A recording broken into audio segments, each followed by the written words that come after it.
Hi, gentlemen, over here.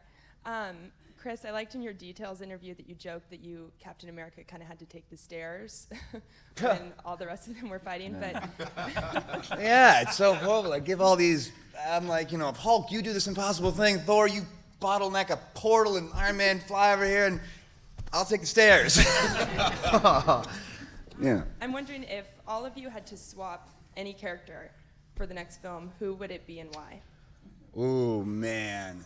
See, I want to say Iron Man because I loved those movies, but I can't, who can do it better? You know what I mean? You can't, the shoes would be too big to fill. Sam? I want to be Scarlet. Yeah. I just want to be that cute for like 15 minutes. For Mr. Feige, down here. Oh, sorry. How long actually have you been trying to make an Avengers film, and what sorts of things did you have to do in the build-up with the other movies to make sure that it all dovetailed into this? Well, one answer is my whole life, just because I've been a nerd my whole life and wanted to see this movie made for my whole life. The real answer, though, is sort of towards the end of production of Iron Man 1, when Sam was gracious enough to spend 3 hours on a Saturday to come and break into Tony Stark's house wearing an eye patch and tell him and the world that you're part of a bigger universe, you just don't know it yet. And when that movie succeeded is when we realized, wait a minute, we actually have the opportunity to do it. And the only challenge was to try to make all the movies live on their own, even if we weren't leading towards an Avengers movie, because that if they're all just interconnected puzzle pieces, that's not as fun. They need to be movies beginning to end. So I would say that was the biggest challenge. Hi, my question's for Mark. I'm up to your right, Mark. You're the first one on the table to be here for the first time. Everybody else has suited up before. I'm wondering if you can talk about the challenges of integrating into this world, coming into it fresh.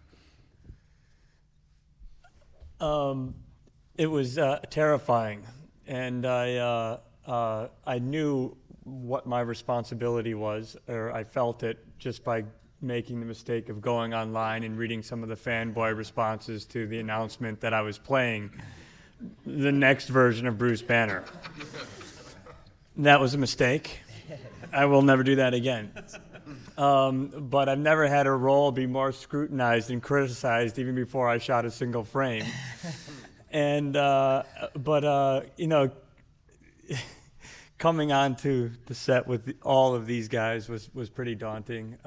Many of my heroes in life are in this cast. And so I knew that I had a big shoes to fill, so to speak. And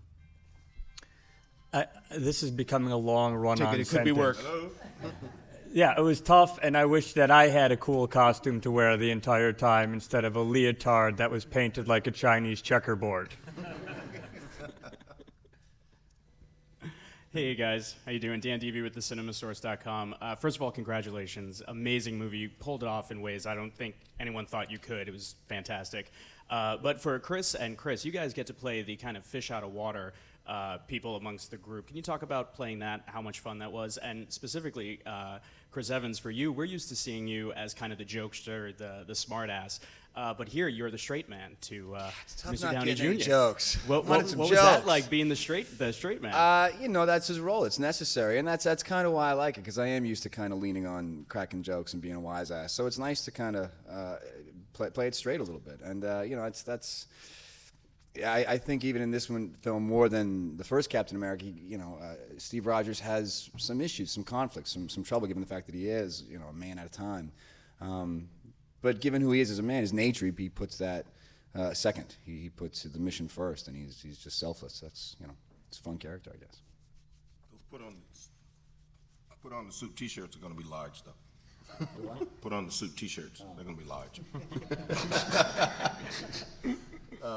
Yeah, the fish out of water. Yeah, I mean, we all kind of fell into that category. I mean, Josh said it early on, the dysfunctional family, and we somehow belong in amongst the fact that we don't belong anywhere else.